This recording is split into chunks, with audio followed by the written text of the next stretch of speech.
That's why I don't like him. I ain't never met him, but I watched the story from friends of mine who lived the lifestyle that he manufactured, and it gave me a bitter taste in my mouth about him. Right. So we see stuff. Now, if I sat down and have a conversation with him, it's possible my whole perception could change, because he ain't never told me his story.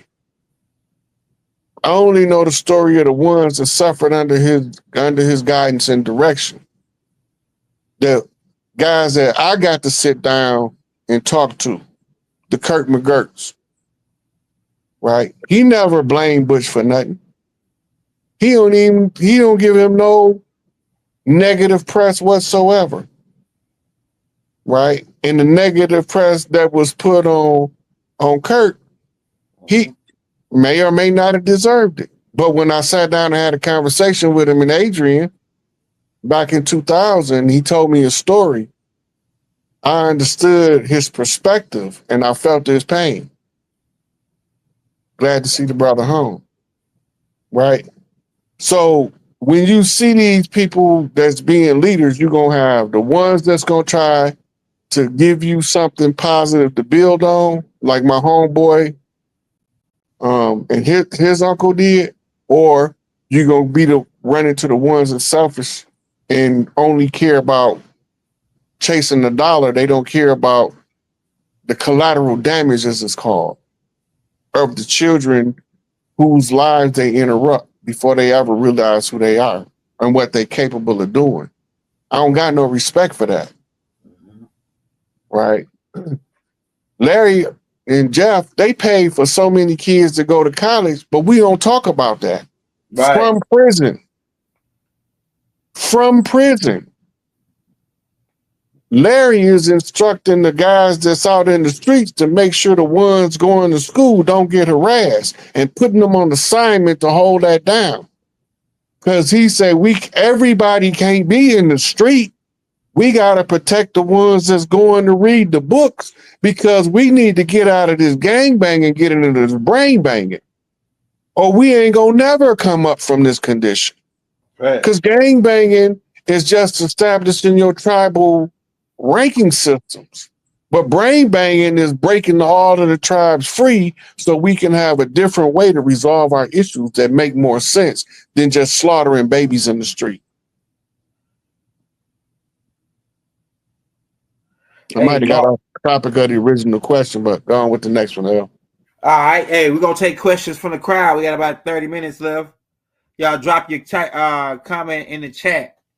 Drop your questions in the chat for Chief Roy Hayes, and we'll take them right quick. We got about 30 minutes left, y'all. 30 mics out. We're about 30 mics out.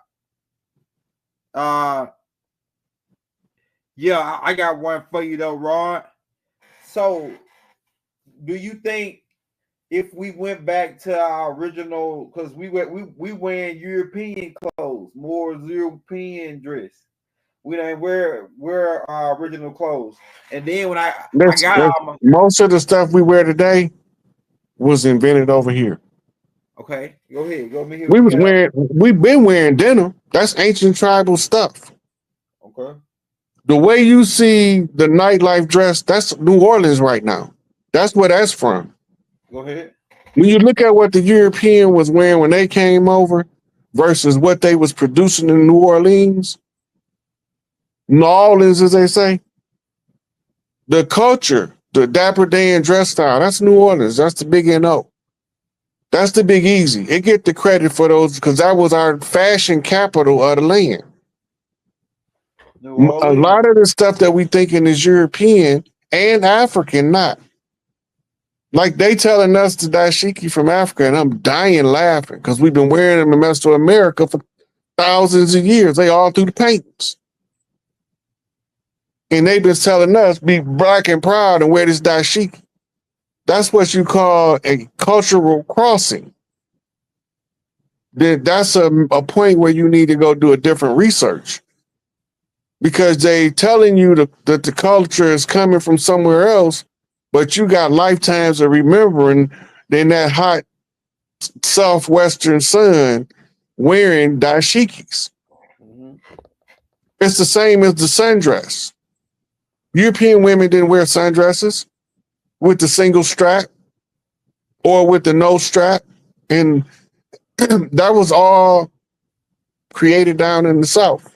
Yeah, I can say I can believe it. The sundress is what all of the women was wearing, and that lived out in the woods because it was too hot, but they didn't want to walk around naked in front of the children. Mm-hmm. So they just throw this thing that became the sundress. They just wrap it around them, pin it in the front, go on out about their business, commando underneath. So you don't think that different cultures came in and brought their own, like we got a mixed culture of dress? Yeah, like yeah. we got So Irish. the European influence is mostly on footwear. Go ahead. When you're looking at the type, we wore moccasins, and we had a different style of Hold on one second, L. Wait. Hey y'all, peace and love. We got 1,400 people in the building. If you want to show Raw Hayes some love on the Cash App, we dropping the Cash App in the links right now, y'all. Hit that like button, hit that subscribe button, y'all. We going in. This is the melting pot, man. We've been talking about the melting pot and how everybody came, different tribes came to America to mix in and get the one drop of blood. And just the different cultures. It's like so many different cultures blending in over here. And I noticed, Rod, there are a lot of people around the world. All the cultures is like they imitate the American culture. Even it's based on the time frames. Like right now, the whole world is trying to be like American Nubians, and every time Everything comes from here, Elder. Yeah, go ahead. Everything comes from here. Go ahead. Right. The Japanese don't got no problem with us. No. The Chinese don't got no problem with us, cause especially Yeah. outside of America, we looked at as high value people. Right. In America, because we fighting this war, we have no value. Damn. We're not supposed to be part of the society because we fight no particular type of war. So when we force ourselves into the society, all of the foreigners come over here wondering why we allow these people to keep us at the bottom. Mm-hmm. And that people that bring them over here, and they only bring certain ones, they socially program them before they ever get here. And the social programming is to keep them from getting between the righteous more and the dirty more. Mm. Stay out them folks' business. Let them fight it out. Let them see if they can find out that what side of the ocean they from. It's right in the George Washington Challenge, Elder. I'm going to my children. Go ahead. Yeah.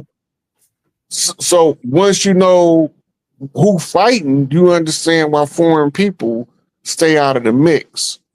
They don't really want to be racist, but the culture over here that they coming into is racist, and their survival depend on them following the culture.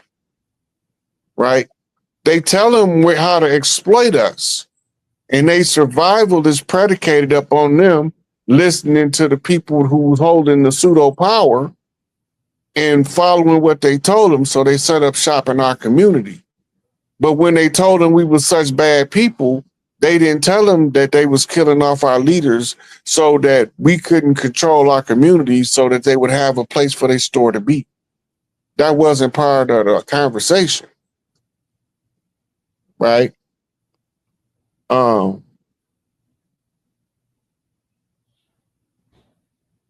Yeah, I'm looking in the comments in case a question pop up. But yeah, we the natural warriors. They use us to fight us because they can't beat us. Only we can beat us. Let that sink in. They use us to fight us because they can't beat us. Only we can beat us. So they recruit us to fight against us. Right. If you look at it, it's mostly they always recruit the young generation, man, like the youngsters to go after each other, and they keep like like a part of me like young boy, but a part of me say because he heard and it's because he's one thing that he said.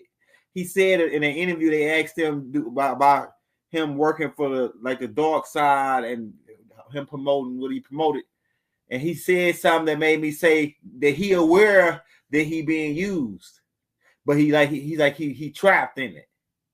So what's your thing? What's your thing on that, Roy? On the artists, they say they took a deal, sold a soul, or this to do this promote this type of agenda for the dirty hand. What's your take on that? The people that say they sold a soul, or they can't do nothing about it. They already in too deep. Ain't no Listen, turning man, back. Go ahead. that's the biggest crock of BS I ever heard. You cannot sell your soul. You can't sell your soul. That's like trying to sell somebody out of space. If they fool enough to buy it, sell it. But you can't sell your soul. That's the first thing. But what you can sell is your soul's expression in this 3D reality. Right? You can sell your services in this 3D reality. You can sell access to your skills in this 3D reality. The only thing they can do to compromise you is contract you to what you can and cannot do. But the contracts have to have a time limit. There's no such thing as an infinite contract, right? The contract can be challenged at any time by either party in the contract, right? But when you find out that somebody got a contract in your name that you didn't sign, like child support, right? I never signed no contract that if I have a child, I'm supposed to pay. That's not in the Constitution. Where you get that from? Right? That's called arbitrary action. An arbitrary action means you took it up on yourself to do this because you felt like it. Right?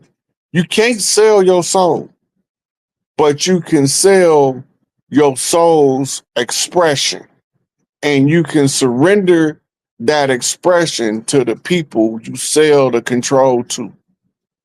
They get to tell you how you behave if you want to maintain this, what you asked for.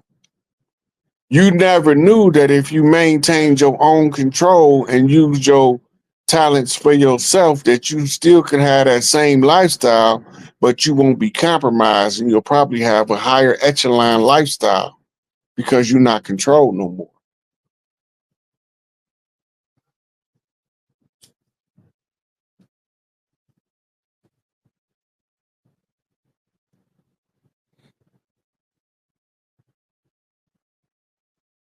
You on mute, Elder.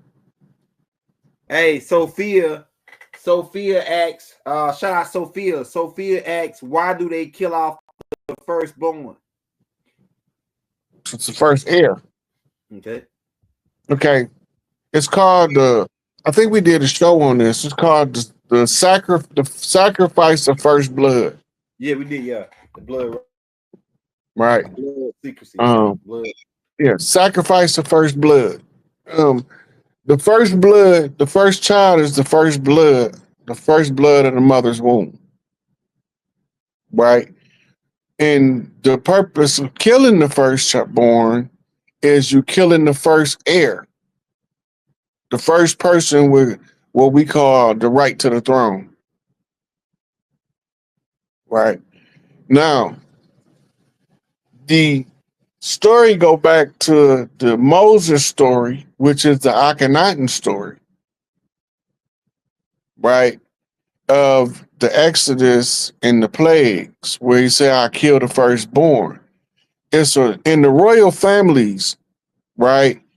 When they wage war, they don't always openly fight with their people.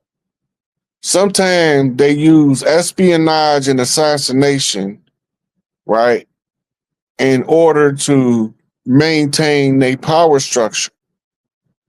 This is how Caligula ended up being repeatedly raped by his uncle, who was trying to make him unfit to rule. Right? And because he was unfit to rule, all his dirt came out in the open. Caligula and his uncle. What'd he do? Soon as he got power, he raped his uncle back. Right? That's tyranny.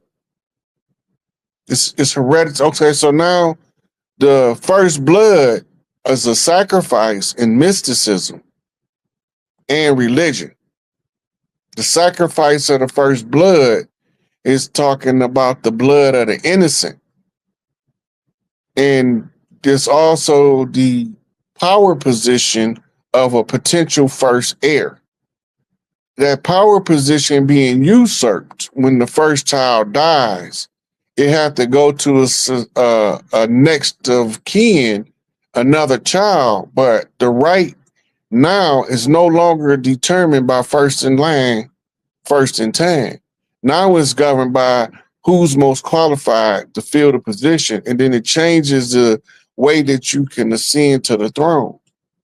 Right? Only the most ambitious is going to do what's required to ascend to the position. And the ambitious one is the one that don't mind putting in the work in order to be qualified to perform the task that he's out to do. So he live his life developing his skills to be the best whatever that he can be. If you got a higher calling, you learn to be a whole lot of things in the course of unraveling who you are.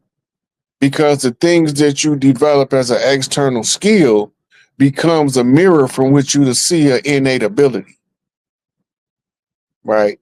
And so it's all part of ascension, ascending, waking from the slumber, getting back on the right path. Somebody asked, shout out Jedi. I don't understand the question, but I guess he's saying, what's up with the birthright move? The birthrights move. We're talking about the Senate, the Supreme Court ruling on birthright citizenship. That's going back to, so that's going back to like Dawes role and the fallacy of slavery being exposed through the revocation of the birthright citizenship. Because actually, what really birthright citizenship is all of the outlaw children that wasn't part of the treaty clans, right? They automatically was giving them citizenship to enslave them without their knowledge. That's all that was. Yeah. Yeah, I remember that. Right. Yep. By getting rid of the birthright citizenship, it allows or frees up the outlaw tribes to acknowledge self, to be self, recognize yourself, recognize your kindred, recognize who you is from the original people of the land. They can't tell you we foreigners, but they can tell you we bad, and they can attack us in the name of something called good. Yeah. Right? All the time, they don't even belong here, and all this bad that they using as justification for them to enforce their good wouldn't even be here if the bad guy wasn't playing good cop, bad cop with us. Yeah. Somebody asked, Squid, I think his name is, can you explain the last name White and its origin? Yeah, go ahead. That goes back to the White Rose and the Masonic Lodge. Blue House, White Rose, the White family. Right? The Browns tie back to Cleveland.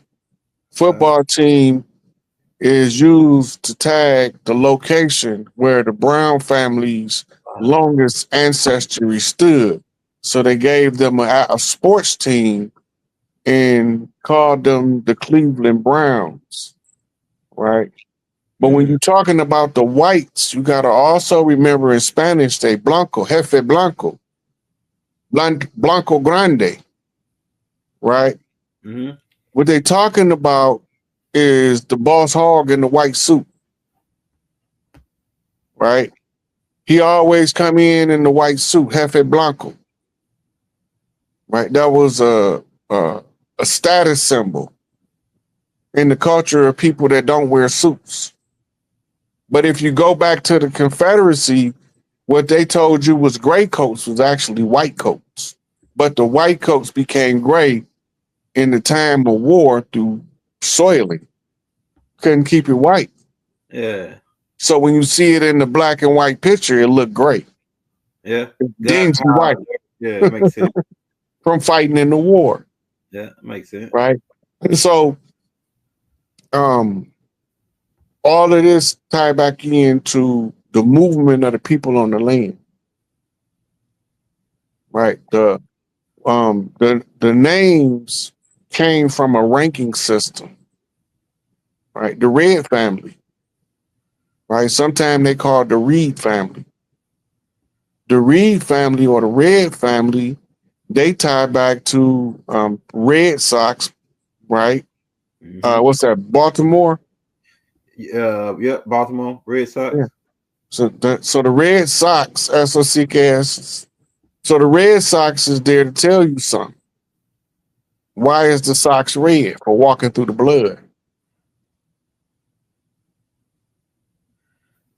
This family had to walk through the blood, and they came out of the Boston region, and now we talking New England states. States that was governed by New England, right? So first, they had the bloodbath, right? And the bloodbath spilled over on the land.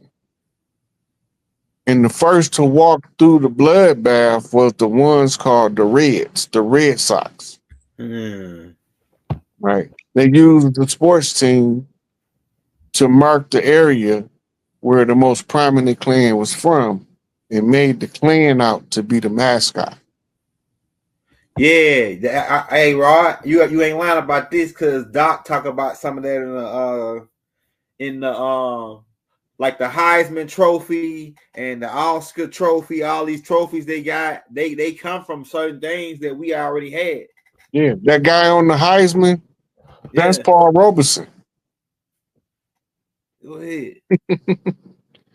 We forget that because he was a theater man, that he was also a superstar, multifaceted athlete. He know before Bo was know. Yeah. Right. He was a football star, a baseball star, and it was something else. So another sport he played probably was track and field or something. But he was a major athlete in college in 3 different sports. He was also the captain of the theater team, right? The poetry team. He was the top person, regardless of skin color, no matter what field of study he went into.